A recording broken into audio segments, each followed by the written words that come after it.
नमस्कार दोस्तों, आप देख रहे हैं फ्री एजुकेशन और इस वीडियो में आपके लिए साइंस के फोर्थ सेट को कवर करेंगे। इसमें भी हम लगभग 50 क्वेश्चन कवर करेंगे एमसीक्यू के माध्यम से और उससे रिलेटेड जो इन्फॉर्मेशन है उनको भी कवर करेंगे, जिससे कि आपके 50 से ज़्यादा ही क्वेश्चंस यहाँ पर कवर होंगे।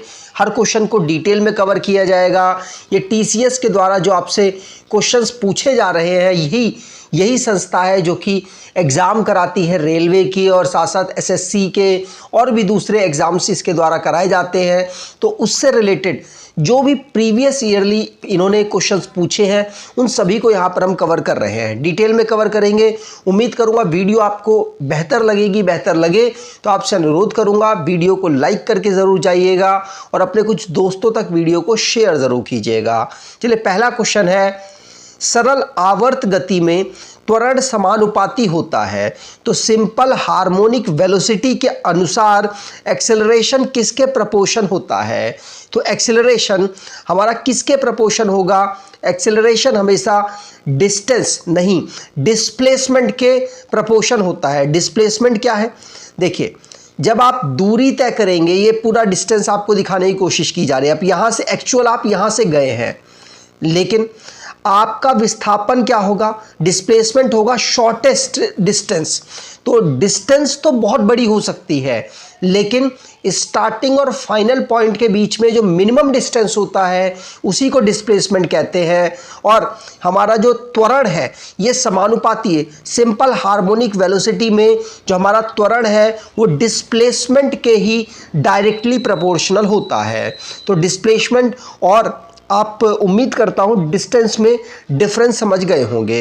तो यहाँ पर अगर आप देखेंगे, ये सरल आवर्त गति, यहाँ एक पेंडुलम है और ये मूव कर रहा है, ये एक प्रकार की सरल आवर्त गति को प्रदर्शित करता है। क्या सरल आवर्त गति क्या होती है? यदि कोई वस्तु एक सरल रेखा पर मध्यमान स्थित के इधर उधर इस प्रकार गति करता है, जैसे आप यहाँ पर देख पा रहे होंगे, इस प्रकार से मूव कर रहा है करे, और वस्तु का त्वरण मध्यमान स्थित से वस्तु के विस्थापन के अनुक्रमानुपाती हो तथा त्वरण की दिशा मध्यमान स्थित की ओर हो, तो उसकी गति सरल आवर्त गति कहलाती है। मतलब वो क्या है, यहाँ पर आपको बोला जा रहा है कि अगर कोई भी पेंडुलम है, कोई भी वस्तु है, वो एक ही बार बार मेथड को फॉलो कर रहा है और उसी प्रकार से चल रहा है, तो वो उसकी जो वेलोसिटी है वो वेलोसिटी इस बिंदु पर और इस बिंदु पर ऑलमोस्ट सेम होगी। और इसके बाद जब ये नीचे जाता है तो इसका एक्सेलरेशन कुछ बनता है, फिर ऊपर जाता है तो कुछ इसका एक्सेलरेशन बनता है। तो इसी गति को सरल आवर्त गति कहते हैं। ठीक, अगला क्वेश्चन, सर्वाधिक गर्म ग्रह है, इनमें सर्वाधिक गर्म ग्रह कौन सा है? सबसे पास, सूर्य के सबसे पास ग्रह है मरकरी, बुध, लेकिन ये सबसे गर्म नहीं है। ये दूसरे नंबर वाला जो ग्रह दूसरे नंबर पर आता है शुक्र, वीनस, ये सबसे गर्म है। क्यों? क्योंकि इसके पास कार्बन डाइऑक्साइड, इसके एनवायरनमेंट में कार्बन डाइऑक्साइड या फिर हम कह सकते हैं ग्रीन हाउस गैसेस ज़्यादा उपलब्ध है, जिसके कारण जो सन की रोशनी है ज़्यादा इसके पास एब्जॉर्ब हो जाती है और ये सबसे गर्म ग्रह बन के उभरता है। तो सी ऑप्शन यहाँ पर बिल्कुल सही है। ठीक, आगे, तो सर्वाधिक गर्म ग्रह शुक्र है, हमने पढ़ लिया। पृथ्वी का सबसे निकटतम ग्रह भी शुक्र ही है और सबसे चमकीला ग्रह भी शुक्र है। इसे सांझ का तारा और भोर का तारा भी कहते हैं। इसके पास कोई उपग्रह नहीं होता। इसके साथ साथ बुध भी ऐसा ग्रह है जिसके पास कोई उपग्रह नहीं होता। यह घनत्व, आकार, व्यास में पृथ्वी के बिल्कुल समान होता है, इसीलिए इसको पृथ्वी की बहन भी कहा जाता है। अगला, निम्न में गलत मिलान को छांटें। तो इनमें से गलत छांटना है। तो यहाँ जो पीएच स्केल का नियम है ये पियर्सन के द्वारा नहीं दिया गया। डी ऑप्शन यहाँ पर बिल्कुल गलत है। तो यही आंसर हमारा होगा। बाकी जो गुणित अनुपात का नियम है ये डाल्टन के द्वारा और प्राउट के द्वारा स्थिर अनुपात का नियम और आंशिक दाब का नियम डाल्टन के द्वारा दिया गया है। अगला, स्पेक्ट्रम में किस रंग के प्रकाश का तरंगदैर्घ्य अधिकतम होता है? तो स्पेक्ट्रम में सबसे ज़्यादा तरंगदैर्घ्य लाल रंग का होता है। मतलब स्पेक्ट्रम की बात करें तो हमारे पास कुछ इस प्रकार से रंगों का सीक्वेंस होता है। विबग्योर अगर हम यहाँ पर देखें तो सबसे कम तरंगदैर्घ्य V मतलब वॉयलेट की होती है और सबसे ज़्यादा तरंगदैर्घ्य रेड की होती है। अगर अप्रॉक्सीमेटली बात करें तो 4000 एंगस्ट्रॉम ये इसकी वेवलेंथ होती है V की, और यहाँ पर 8 या 7800 के आसपास यहाँ पर एंगस्ट्रॉम ये होती है तरंगदैर्घ्य रेड की। तो सबसे ज़्यादा तरंगदैर्घ्य R मतलब रेड की होती है। तो स्पेक्ट्रम में लाल रंग के प्रकाश का तरंगदैर्घ्य अधिकतम होता है। स्पेक्ट्रम में बैगनी रंग के प्रकाश का तरंगदैर्घ्य मतलब वॉयलेट का तरंगदैर्घ्य सबसे कम होता है। सूर्य के प्रकाश से प्राप्त रंगों में बैगनी रंग का विक्षेपण सबसे अधिक होता है। विक्षेपण मतलब स्कैटरिंग, फैलना, लाइट का फैलना, वो सबसे अधिक बैगनी रंग में होता है और सबसे कम लाल रंग में होता है। इसीलिए हम रेड लाइट को यूज़ करते हैं डेंजर लाइट के रूप में, क्योंकि काफ़ी दूर से दिखाई दे जाती है। पारदर्शी पदार्थों में जैसे जैसे प्रकाश के रंगों का अपवर्तनांक बढ़ता जाता है वैसे वैसे उस पदार्थ में उसकी चाल कम होती जाती है। जैसे कांच में बैगनी रंग के प्रकाश का वेग सबसे कम और अपवर्तनांक सबसे अधिक होता है, लाल रंग का वेग सबसे अधिक और अपवर्तनांक सबसे कम होता है। ठीक, चलिए, अगर कोई भी आपको इम्प्रूवमेंट की ज़रूरत हो तो ये बता सकते हैं कमेंट बॉक्स में। नेक्स्ट वीडियो में उसको इम्प्रूव करने की भी कोशिश की जाएगी और क्वेश्चंस आपको बेहतर तरीके से समझाने की मेरी तरफ से कोशिश की जा रही हो। अगर आपको बेहतर लग रही हो वीडियो तो आप शेयर ज़रूर कीजिएगा अपने कुछ मित्रों तक। अगला है, लार ग्रंथियों के द्वारा निम्नलिखित में से कौन सा एंजाइम उत्पादित होता है? तो जो लार ग्रंथि है, सलाइवरी ग्लैंड है, ये कौन से एंजाइम को प्रोड्यूस करते हैं? तो कौन से एंजाइम? ये टाइलिन एंजाइम प्रोड्यूस करते हैं। बी ऑप्शन सही, जो कि हमारे शरीर में स्टार्च या फिर कार्बोहाइड्रेट को पचाने में मदद करता है। तो लार ग्रंथि के द्वारा टाइलिन एंजाइम उत्पादित होता है, प्रोड्यूस होता है। ग्रंथि, अगर ग्लैंड्स की बात करें तो दो प्रकार की होती हैं, एक्सोक्राइन और एंडोक्राइन ग्लैंड। एक्सोक्राइन ग्लैंड में जो ग्रंथि है वो नलियाँ इसके पास उपलब्ध होती है, मतलब इससे निकलने वाला जो हार्मोन है वो नलियों के माध्यम से बहता है। और एंडोक्राइन ग्लैंड वो ग्लैंड होते हैं जिनके पास नलियाँ नहीं होती, मतलब इनके द्वारा प्रोड्यूस जो हार्मोन है वो बिना नलियों के बहता है। ध्यान रखिएगा, एंडोक्राइन और एक्सोक्राइन दोनों प्रकार का मिक्स्ड ग्लैंड कौन सा है? वो पेनक्रियाज है, अग्नाशय है। ध्यान रखिएगा। अगला क्वेश्चन, यदि साबुन के बुलबुले को आवेशित किया जाता है तो क्या होता है? अगर साबुन के बुलबुले को आवेशित किया जाएगा तो ये फैलेगा। तो बी ऑप्शन बिल्कुल सही। यदि साबुन के बुलबुले को आवेशित किया जाता है तो ये फैलता है। साबुन एक प्रकार का वसा या ईस्टर है। पारदर्शी साबुन बनाने के लिए साबुन को अल्कोहल में उबाला जाता है। अब अल्कोहल को वाष्पित कर देते हैं, पर जो साबुन प्राप्त होती है वो साबुन पारदर्शी होती है। मुलायम साबुन बनाने के लिए कास्टिक सोडा, जिसका फॉर्मूला ध्यान रखिएगा NaOH होता है, की जगह कास्टिक पोटास का यूज़ किया जाता है। कास्टिक पोटास का फॉर्मूला KOH होता है। और हजामती साबुन बनाने के लिए इसमें रोजिन एवं ग्लिसरीन मिलाया जाता है। रोजिन से अत्यधिक मात्रा में झाग उत्पन्न होता है, ग्लिसरीन से उस भाग को सूखने से बचाता है। अगला, किस बर्तन में पारे की एक बूंद का अवचंद्रक कैसे होगा? तो किसी बर्तन में पारे की एक बूंद का अवचंद्रक मतलब यहाँ पर कोई भी जो ड्रॉप है वो किस प्रकार से, मरकरी की जो ड्रॉप है वो किस प्रकार से वहाँ पर प्रदर्शित होगी, आपसे पूछा जा रहा है। तो वो अगर कोई भी बूंद पारे की किसी बर्तन पे होती है तो कॉन्वेक्स मतलब कि उत्तल की तरह वो कार्य करने लग जाती है। ध्यान रखिएगा, किसी बर्तन में जो पारे की बूंद है वो उत्तल के प्रकार, अवचंद्रक उत्तल के प्रकार उसका होता है। ध्यान रखिएगा, कई बार आपसे एग्जाम में पूछा गया है। ई बुक के बारे में मैं आपको बता दूं तो हमने 3 ई बुक लॉन्च की हुई हैं, एक स्टैटिक जीके की और एक करंट अफेयर्स की और एक सामान्य विज्ञान की। अगर आप इनको परचेज करना चाहें तो डिस्क्रिप्शन बॉक्स जरूर चेक कीजिएगा। स्टैटिक जीके में जो टीसीएस के द्वारा पूछे गए इंपॉर्टेंट क्वेश्चंस हैं उनको कवर किया गया है, अलग अलग करके हमने उनको संकलित किया है। करंट अफेयर्स हमने लगभग 2 साल का यहाँ कवर किया हुआ है, जनवरी 2023 से लेकर अभी तक का सारा करंट अफेयर कवर है। और साइंस की हमने ये बुक तीनों सब्जेक्ट्स की यहाँ पर लॉन्च की हुई है। अगर आप इनको परचेज करना चाहें तो डिस्क्रिप्शन बॉक्स जरूर चेक कीजिएगा।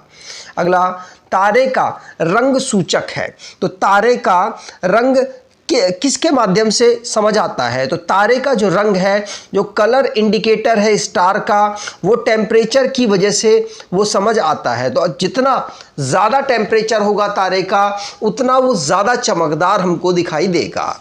ठीक, अब तारे आकाश में कुल तारामंडल 89 है। तारों में 70% हाइड्रोजन और 28% हीलियम, 1.5% कार्बन और नाइट्रोजन तथा बाकी अन्य तत्व होते हैं।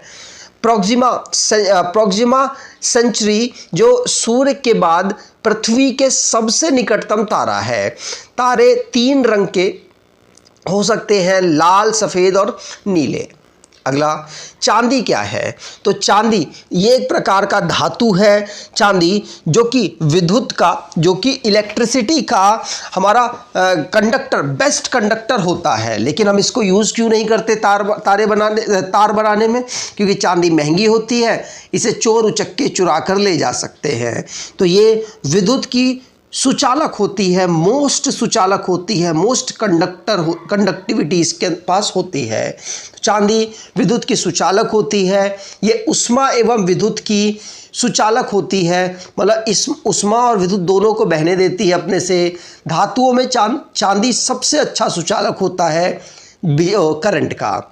और चांदी प्रकृति में मुक्त एवं संयुक्त दोनों अवस्था में पाई जाती है। चांदी बहुत ही आघातवर्धनी और तन्य होती है, इसी के कारण इसके जो आभूषण है उनका निर्माण किया जाता है। यह क्षार से किसी प्रकार की प्रतिक्रिया नहीं करती। अगला, बिजली घर से सप्लाई की जाने वाली वोल्टेज को स्थिर करने के लिए प्रयोग में लाया जाता है। तो बिजली घर से जो हम चीज़ यूज़ करते हैं वो ट्रांसफार्मर का यूज़ किया जाता है, जिससे कि जो वोल्टेज है उसको स्थिर बनाया जा सके। अब जो ट्रांसफार्मर है वो क्या करता है? वो बड़े हुए वोल्टेज को कम कर देगा और कम हुए वोल्टेज को बढ़ाने का कार्य करता है। डायनेमो का काम क्या है? तो यांत्रिक ऊर्जा को विद्युत ऊर्जा में परिवर्तित करता है। विद्युत मोटर उल्टा करता है, विद्युत ऊर्जा को यांत्रिक ऊर्जा में परिवर्तित करता है। विद्युत सेल रासायनिक ऊर्जा को विद्युत ऊर्जा में परिवर्तित करते हैं और सितार यांत्रिक ऊर्जा को ध्वनि ऊर्जा में परिवर्तित करते हैं। अगला, निम्न में से किस जगह जी का मान सर्वाधिक होता है? तो जी का मान सर्वाधिक कहाँ पर होगा? जी मतलब जिसकी वैल्यू 9.8 मीटर पर सेकंड होती है, इसको ये पर सेकंड स्क्वायर होती है। इसकी वैल्यू सबसे ज़्यादा कहाँ पर होगी? तो इसकी वैल्यू सर्वाधिक अंटार्कटिका में पाई जाएगी। क्यों? क्योंकि अंटार्कटिका पोल पर अवेलेबल है। पोल पर अवेलेबल होने के कारण वहाँ पर जो अर्थ है उसका रोटेशन कम ऑब्जर्व होगा, जिसके कारण जी की वैल्यू लगभग समान इसके जैसी होगी। तो सबसे ज़्यादा अंटार्कटिका में होगी और अर्थ सरफेस में सबसे कम इक्वेटर पर होती है। ठीक, अगला, यहाँ अंटार्कटिका में किसी भी स्थान पर जी का मान सर्वाधिक होगा, क्योंकि पोल पर उपस्थित होने के कारण जी का मान वहाँ पे सबसे ज़्यादा होता है और सबसे ज़्यादा 9.8 मीटर पर सेकंड स्क्वायर होता है। और सबसे कम अर्थ सरफेस पे इक्वेटर पर होता है। ठीक, अगला क्वेश्चन, यदि किसी गेंद को ऊर्ध्वाधर रूप से ऊपर फेंका जाए तो गुरुत्वीय त्वरण गुरुत्वीय त्वरण में क्या प्रभाव पड़ेगा।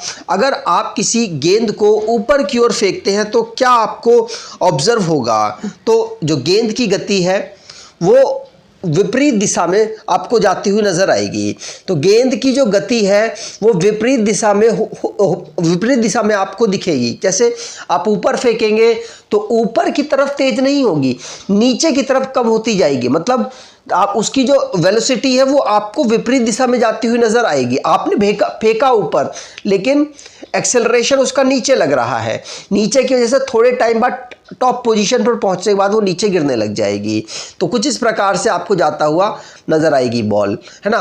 तो यहाँ पर आपने फेंका 5 में, तो फिर वो 4 रह जाएगी, फिर वो 3 रह जाएगी, फिर वो 2 रह जाएगी, फिर वो 1 रह जाएगी, फिर 0 के बाद फिर, तो मतलब उल्टे दिशा में आपको वेलोसिटी आपको लगती हुई ग्रेविटी की वजह से नजर आएगी। ठीक, अगला सोडा वाटर क्या है। तो सोडा वाटर इनमें से किस चीज का एग्जाम्पल है। तो सोडा वाटर एक प्रकार का सॉल्यूशन है, एक विलयन है। विलयन क्या होता है, विलयन इसके कण बहुत छोटे होते हैं और ये सामांगी मिश्रण होता है। सामांगी मतलब होमोजीनियस मिश्रण होता है। सोडा वाटर सामांगी मिश्रण है, इसके जो कण हैं बहुत छोटे होते हैं। जब इसमें प्रकाश हम डालते हैं तो प्रकाश का पाथ इसके अंदर नहीं दिखाई देता, मतलब जो कण है इतने ज़्यादा छोटे होते हैं कि प्रकाश को डाइवर्ट नहीं कर पाते, स्कैटर्ड नहीं कर पाते, जिसकी वजह से प्रकाश का जो पाथ है वो सॉल्यूशन या फिर विलयन के अंदर दिखाई नहीं देता, और सोडा वाटर वही है। ठीक, अगला जल एवं अल्कोहल क्या है इनमें से। तो जल एवं अल्कोहल इनमें मिश्रणी है, क्योंकि देखो आप जब अल्कोहल को पानी में या आप मिलाते हुए कभी आपने देखा हो किसी को, तो कंप्लीट मिल जाता है, पूर्णतः मिल जाता है। अगर ना मिलता तो पानी नीचे रह जाता, शराब ऊपर, या शराब नीचे पानी ऊपर, तो कौन इसको मिलाता। तो पूर्णतः ये आपस में मिल जाते हैं। ठीक, अगला नमक किस खनिज से उत्पन्न होता है।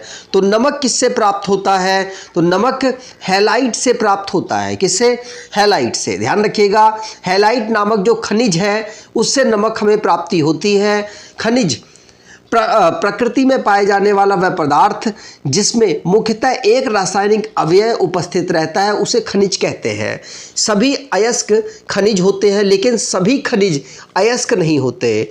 सोडियम क्लोराइड ये नमक का एक फॉर्मूला है, रासायनिक फॉर्मूला, जिसको इस प्रकार से रिप्रेजेंट करते हैं NaCl से। सोडियम क्लोराइड मानव को भोजन का आवश्यक अंग है। सोडियम क्लोराइड ये नमक के माध्यम से हमको प्राप्त होता है।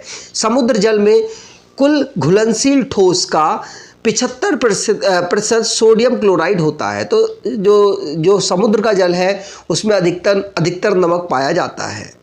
जब इस्पात को सुर्ख लाल गर्म किया जाता है, मतलब बहुत ज़्यादा गर्म किया जाता है एवं धीरे धीरे ठंडा किया जाता है, तो इस प्रक्रिया को क्या कहते हैं। तो इस प्रक्रिया को एनीलन कहते हैं। क्या, एनीलन। तो ए ऑप्शन यहाँ पर बिल्कुल सही। जब इस्पात को सुर्ख लाल गर्म किया जाता है, मतलब बहुत ज़्यादा गर्म किया जाता है और धीरे धीरे ठंडा किया जाता है, तो ये प्रक्रिया अनिलन कहलाती है। इस्पात लोहा और कार्बन का एक मिश्र धातु होता है। इसमें कार्बन की मात्रा ढलवा लोहे से कम होती है। इसका इस्पात का कठोरीकरण करने के पश्चात एनीलीकरण की क्रिया को संयुक्त रूप से इस्पात में ताप्तीकरण कहते हैं। तो जो एनीलीकरण है, एनीलीकरण क्या है, एनीलीकरण एक ऐसा प्रोसेस है जिसमें हम किसी भी जो धातु है या इस्पात है उसको लाल होने तक गर्म करेंगे और धीरे धीरे ठंडा होने देंगे। इससे क्या होगा, कार्बन को इससे अलग करने में मदद मिलती है। अगला, कौन सा उर्वरक तनु सल्फ्यूरिक एसिड के साथ अमोनिया गैस संसाधित करने को तैयार किया जाता है। तो इनमें से कौन सा ऐसा फर्टिलाइज़र है जो कि अमोनिया गैस के साथ डाइल्यूट सल्फ्यूरिक एसिड को इन्फ्यूज़ मतलब उससे मिलाया जाता है। तो इसमें बेसिक कैल्शियम नाइट्रेट है, जिससे हम उर्वरक ये प्रकार का उर्वरक है जो कि तनु सल्फ्यूरिक एसिड के साथ मिलाने पर अमोनिया गैस को संसाधित मतलब अमोनिया गैस को निकालता है। ठीक, अगला, 25 डिग्री सेल्सियस पर उदासीन विलयन का पीएच कितना होता है? तो 25 डिग्री सेल्सियस पर जो न्यूट्रल सॉल्यूशन होता है उसका पीएच कितना होता है? उसका पीएच 7 होता है। कितना? 7। ठीक, तो उदासीन 25 डिग्री सेल्सियस पर उदासीन का जो पीएच 7 होता है। और सोरेनसन ने 1909 में बताया था कि किसी घोल में चाहे वह अम्लीय हो, क्षारीय हो या उदासीन हो, हाइड्रोजन आयन के सांद्रण में पीएच के पदों में व्यक्त किया जाता है। तो पीएच log 10 H की जो हाइड्रोजन का आयन है उससे प्रदर्शित करते हैं, उसी से हम किसी का पीएच निकालते हैं। अगला, निम्न में से कौन अमोनियम कार्बोनेट को सही रूप से दर्शाता है? तो इनमें अमोनियम कार्बोनेट को कौन इसमें सही दिखा रहा है? तो अमोनियम कार्बोनेट को ये सही रिप्रेजेंट कर रहा है। ध्यान रखिएगा, इसका नामकरण करेंगे तो क्या होगा? Ammonium carbonate. ठीक, अगला, अमोनियम कार्बोनेट को कैसे रिप्रेजेंट करते हैं? ऐसे रिप्रेजेंट करते हैं, ध्यान रखिएगा। अगला, आवर्त सारणी में निम्न में से किसकी शून्य इलेक्ट्रॉन बंधुता होती है? तो शून्य इलेक्ट्रॉन बंधुता मतलब 0 इलेक्ट्रॉन एफिनिटी किसकी होती है? तो ये होती है किसकी? रेडॉन की। तो डी ऑप्शन बिल्कुल सही, रेडॉन। ध्यान रखिएगा, इसकी शून्य इलेक्ट्रॉन बंधुता या इलेक्ट्रॉन एफिनिटी होती है। ठीक, आवर्त सारणी में रेडॉन की शून्य इलेक्ट्रॉन बंधुता होती है। Helium, neon, argon, krypton, xenon और रेडॉन आवर्त सारणी में शून्य वर्ग के तत्व होते हैं, मतलब ये 18वें ग्रुप के तत्व होते हैं। रेडॉन एक रेडियो सक्रिय तत्व है। इसका उपयोग रेडियोथेरेपी के रूप में कैंसर के इलाज के लिए किया जाता है। अगला, 100 डिग्री सेल्सियस पर पानी की अपेक्षा समान तापमान पर भाप से अधिक गंभीर जलन होती है। क्योंकि गुप्त जो ऊष्मा है वो बहुत ज़्यादा होती है पानी की अपेक्षा भाप में। इसीलिए तो जो भाप की अधिक ऊर्जा, भाप में अधिक गुप्त ऊष्मा होने के कारण उसमें ज़्यादा गंभीर जलन होती है। तो भाप अधिक ऊष्मा प्रदान कर सकती है, इसीलिए ऐसा होता है। डी ऑप्शन सही। तो 100 डिग्री सेल्सियस पर पानी की अपेक्षा समान ताप पर भाप से अधिक गंभीर जलन होती है, क्योंकि भाप त्वचा के साथ पानी की अधिक जल्दी प्रतिक्रिया कर लेता है। तो भाप पानी के कंपेयर में ज़्यादा रिएक्ट शरीर की त्वचा से कर लेता है, और साथ साथ जल की अपेक्षा भाप में गुप्त ऊष्मा अधिक होती है, इसीलिए ज़्यादा अधिक कष्ट हमें भाप के जलने से होता है। अगला, 10 सेमी फोकल दूरी वाले एक उत्तल दर्पण से 5 मीटर की एक दूरी पर एक वस्तु है, प्रतिबिंब कहाँ बनेगा? तो उत्तल दर्पण का आपको पूरा कॉन्सेप्ट क्लियर होना चाहिए। अगर आपको कॉन्सेप्ट क्लियर है तो आप आसानी से समझ जाएंगे।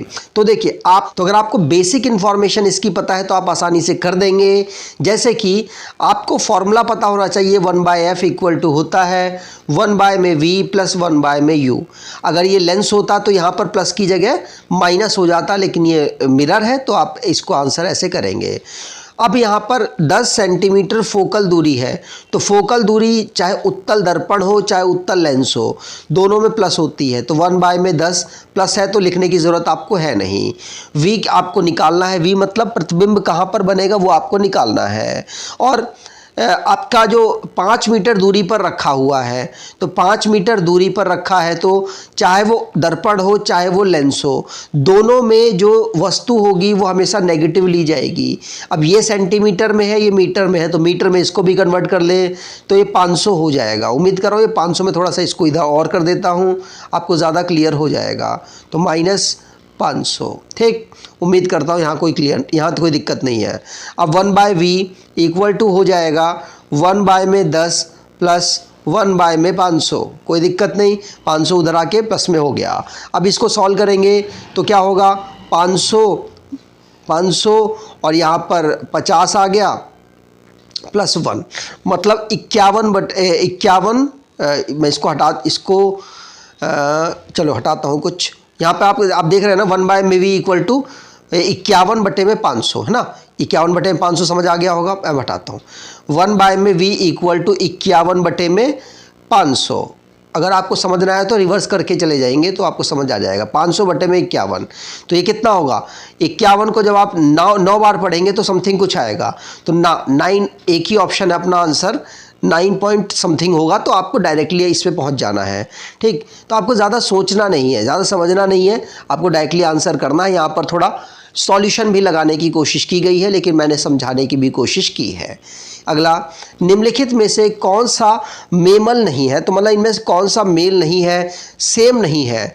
तो बकरा, गाय, वेल और मछली। देखिए, बकरा मतलब बकरी, काव, वेल, ये सब क्या है? मैमल है। मैमल है, मैमल है जो दूध देते हैं।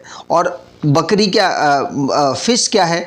फिश दूध नहीं देती, फिश है जो कि अंडे देती है और दूध देने का कार्य नहीं करती। ये पीसेस की कैटेगरी में आती है, मछलियों की कैटेगरी में आती है। ठीक, अगला, एक सामान्य मनुष्य का तापमान कितना होता है? तो कितना होता है? 25 डिग्री सेल्सियस, माफ़ कीजिएगा 37 डिग्री सेल्सियस हमने एनसीईआरटी में पढ़ा हुआ है, तो उसी के आसपास आपकी वैल्यू होगी। अगर आप फ़ारेनहाइट में देखेंगे तो 98.6 फ़ारेनहाइट वैल्यू ह्यूमन के, जो सामान्य मनुष्य है उसके ताप की होती है। तो बी ऑप्शन इसका बिल्कुल सही। अगला, इंद्रधनुष में लाल रंग किस क्रम में होता है? तो इंद्रधनुष में लाल रंग आखिरी क्रम में होता है, लास्ट क्रम में होता है। तो अब इसमें आखिरी मतलब कि ए ऑप्शन बिल्कुल सही। अगर काउंट करना चाहे तो 1, 2, 3, 4, 5, 6, 7वें पोजीशन पर लाल रंग होता है। ठीक, अगला, किस वर्ष में सर्वप्रथम यूरी गागरिन ने अंतरिक्ष यात्रा की थी? तो यूरी गागरिन ये रसिया के पर्सन थे और इन्होंने अंतरिक्ष की यात्रा 1961 में की। रशिया, यूएसएसआर और अमेरिका का उस समय पर शीत युद्ध चल रहा था और वो अंतरिक्ष में होड़ लगा के बैठे हुए थे। अगर रशिया कोई काम पहले करता है तो उसको पीछे पीछे यूएसए कर लेता था, यूएसए करता था तो रशिया कर लेता था। तो रशिया का पहले पर्सन थे जो अंतरिक्ष में गए, लेकिन जो चांद पे पहले पर्सन यूएसए के पहले गए थे और नील आर्मस्ट्रॉन्ग उनका नाम है। 1961 में यूरी गागरिन अंतरिक्ष में गए थे। अगला, श्वसन क्रिया में वायु के कौन सा घटक परिवर्तित नहीं होता? तो जो श्वसन क्रिया है उसमें वायु का कौन सा घटक परिवर्तित नहीं होता है? तो यहाँ पर वायु का नाइट्रोजन परिवर्तित नहीं होता, बाकी सब होते हैं। तो ये है जो कि परिवर्तित नहीं होते। ठीक, अब श्वसन क्रिया की अगर मैं बात करूँ तो श्वसन क्रिया क्या है? श्वसन क्रिया में होता है कि जो हमारा ग्लूकोज है, ग्लूकोज और ऑक्सीजन ये परिवर्तित होगा किसमें? कार्बन डाइऑक्साइड और साथ साथ पानी में और साथ साथ एनर्जी में। देखिए, जलवाष्प भी बन रही है, कार्बन डाइऑक्साइड का यूज़ भी हो रहा है और ऑक्सीजन का भी, लेकिन नाइट्रोजन का कहीं कोई यूज़ नहीं है। ठीक, अगला, शब्द इंद्र संबंध है। तो जो ये शब्द है इंद्र, ये किससे रिलेटेड है? तो ये रडार से रिलेटेड है। इंद्र, ध्यान रखिएगा, शब्द जो इंद्र है ये रडार से संबंधित है। अगला, बिजली की इस्त्री में लगाए गए तापन एलिमेंट के निर्माण के लिए किस धातु का प्रयोग किया जाता है? तो बिजली की जो इस्त्री मतलब प्रेस में ये यूज़ किया हुआ जो मेटल है वो किसका हम इस्तेमाल करते हैं? तो वो नाइक्रोम का इस्तेमाल हम करते हैं। नाइक्रोम विद्युत का अच्छा चालक होता है, इसीलिए हम इसका उपयोग करते हैं। माफ़ कीजिएगा, तापमान का एक अच्छा चालक होता है, इसीलिए हम इसका उपयोग करते हैं। विद्युत हीटर की कुंडली में भी नाइक्रोम का ही इस्तेमाल होता है। क्रोमियम अम्ल का रासायनिक नाम क्रोमियम डाइऑक्साइड है। अगला, स्वचालित वाहनों में प्रयुक्त द्रव चालित ब्रेकें किसका प्रत्यक्ष अनुप्रयोग करती हैं? तो जो खुद से जो हाइड्रोलिक ब्रेक होती है वो ऑटोमोबाइल जो होते हैं उनमें हम जो यूज़ करते हैं वो किस प्रकार किस लॉ या किस थ्योरम का यूज़ करते हैं? तो हाइड्रोलिक जो ब्रेक है उनमें हम पास्कल के नियम का उपयोग करते हैं। डी ऑप्शन बिल्कुल सही। कुछ इस प्रकार से जो गाड़ियाँ उठाई जाती हैं उसमें पास्कल के नियम का उपयोग किया जाता है। ठीक, अगला, और पास्कल के नियम का ही उपयोग करके hydraulic lift, hydraulic press, hydraulic brake का इस्तेमाल होता है। अगला, कॉलेरा बेसिलस की खोज किसने की थी? कॉलेरा बेसिलस की खोज रॉबर्ट कोच के द्वारा की गई थी। रॉबर्ट कोच, ध्यान रखिएगा, कॉलेरा बेसिलस की खोज रॉबर्ट कोच ने की थी। अगला, कठोर जल के धात्विक घटक हैं, तो कठोर जल के धात्विक घटक मतलब उसमें धातु कौन सी मिलती है? तो मैग्नीशियम, कैल्शियम यहाँ पर मुख्यतः पाई जाती है, तो मैग्नीशियम कैल्शियम आंसर सही होगा। आयरन भी होता है लेकिन आयरन सब में नहीं होता, सिर्फ मैग्नीशियम कैल्शियम आप आंसर लगाएंगे, तो ए ऑप्शन बिल्कुल सही। ठीक, अगला क्वेश्चन, कठोर जल में धात्विक ज़्यादातर मैग्नीशियम और कैल्शियम होता है, और कठोर जल पीने के लिए उपयुक्त नहीं होता क्योंकि इसमें लवण बहुत ज़्यादा मिले होते हैं जो हमारे लंग्स वगैरह को अफेक्ट करा सकते हैं। स्थायी कठोरता के लिए कैल्शियम और मैग्नीशियम के क्लोराइड और सल्फेट लवण घुले रहने के कारण होता है। मतलब स्थायी कठोरता किसकी? कैल्शियम और मैग्नीशियम क्लोराइड या सल्फेट, कैल्शियम मैग्नीशियम के क्लोराइड या सल्फेट लवण उसमें घुले होते हैं, इसकी वजह से होता है। अस्थायी कठोरता कैल्शियम मैग्नीशियम के बाइकार्बोनेट लवण जब उसमें घुले होते हैं उसके कारण होता है। अगला, निम्नलिखित में से किस प्राणी का जीवन अधिक अवधि सबसे अधिक होती है? किस प्राणी की जीवन की अवधि सबसे अधिक? ये कछुए की होती है, तो डी ऑप्शन बिल्कुल सही। अगला, कौन सा प्राणी सबसे बड़ा बच्चा पैदा करता है? तो सबसे बड़ा बच्चा एलिफेंट पैदा करता है, हाथी पैदा करता है। अगला, दिल के दौरे का कारण क्या होता है? दिल के दौरे का कारण होता है कि जो रक्त की आपूर्ति है वो सही नहीं हो रही है, जो रक्त का स्राव है वो सही नहीं हो रहा है, उसके कारण होता है। तो रक्त का जो स्राव और रक्त की आपूर्ति अंगों में सही नहीं हुई, उसके कारण हृदय में जो दिल के दौरे का कारण या हार्ट अटैक का एक कारण बनता है। ठीक, दिल के दौरे का कारण स्वयं हृदय को रक्त की आपूर्ति का अभाव होता है। हृदय की मांसपेशियों को रक्त पहुंचाने वाली वाहिनी को कोरोनरी धमनी कहते हैं। इसी में किसी प्रकार की रुकावट होने पर हृदयघात या हार्ट अटैक होता है, और हृदय के दाएं भाग में अशुद्ध रक्त यानी कार्बन डाइऑक्साइड युक्त रक्त और बाएं भाग में शुद्ध रक्त यानी ऑक्सीजन युक्त रक्त बहता है।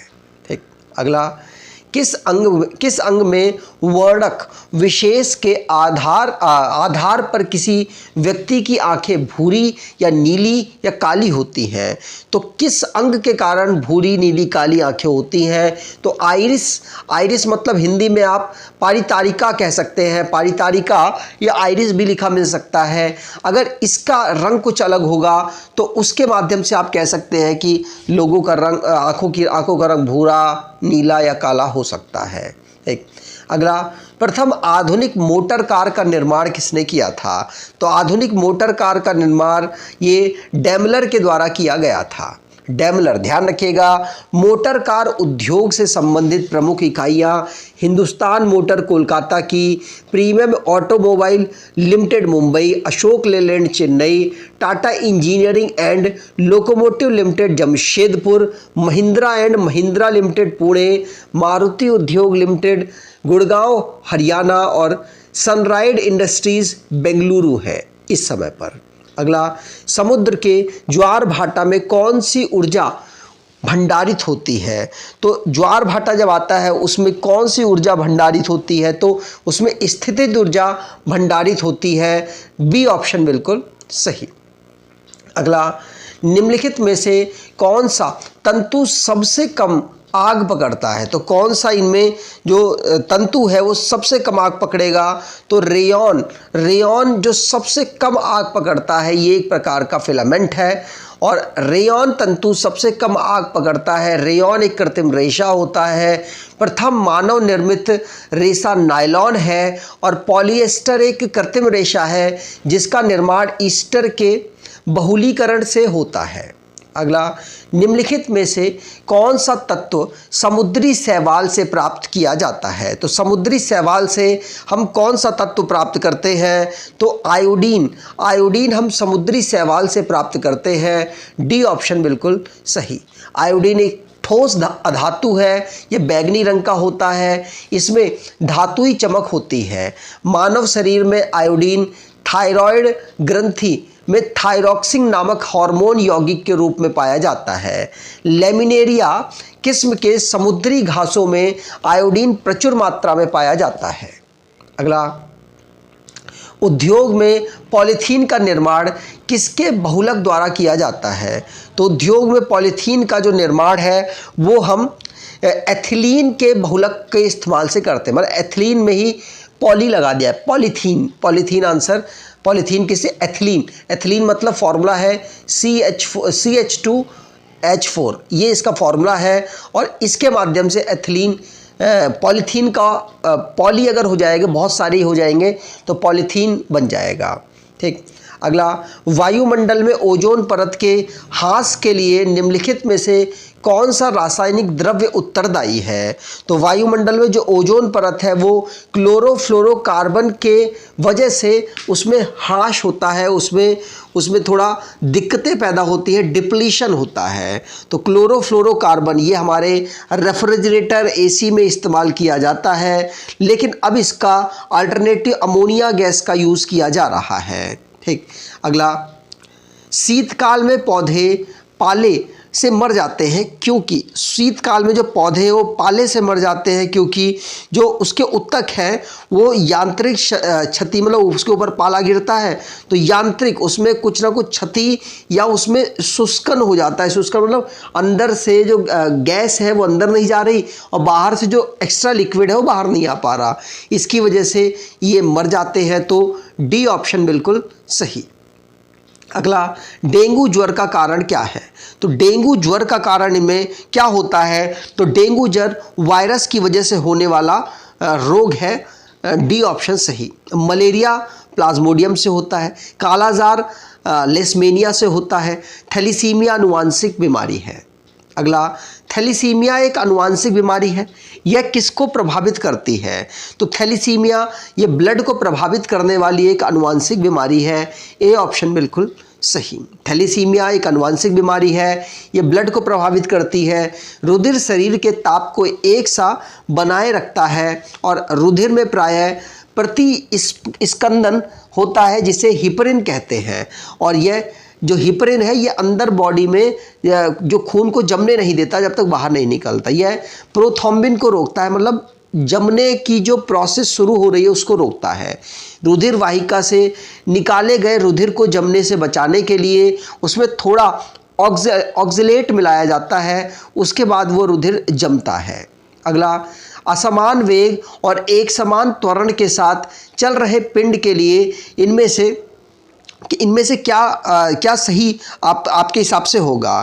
तो जब एक समान वेग असमान वेग हो, मतलब वेग समान ना हो और एक समान त्वरण हो, तो वेग समय ग्राफ रैखिक होगा, मतलब सीधा होगा, तब उसके बाद हम कह सकते हैं कि एक समान इसके में त्वरण है। मतलब कि ये जो है ये एक समान त्वरण को दिखा रहा है, ये जो है ये एक समान त्वरण को दिखा रहा है। जैसे कि इसमें त्वरण कितना है? इसमें त्वरण 0 है, इसमें क्योंकि एक समान हो गया।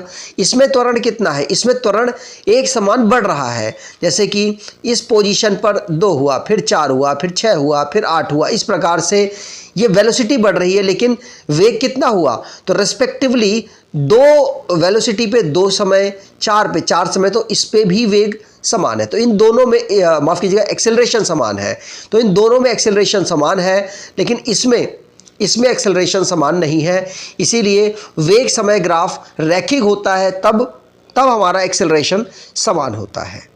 अगला, नोबेल पुरस्कार किस विषय में नहीं दिया जाता? तो नोबेल पुरस्कार मैथमेटिक्स की फील्ड में नहीं दिया जाता, बी ऑप्शन बिल्कुल सही। नोबेल पुरस्कार 6 फील्ड में दिया जाता है: मेडिसिन, केमिस्ट्री, फिजिक्स, साहित्य, अर्थशास्त्र और शांति। ये 6 फील्ड में नोबेल प्राइज़ दिया जाता है।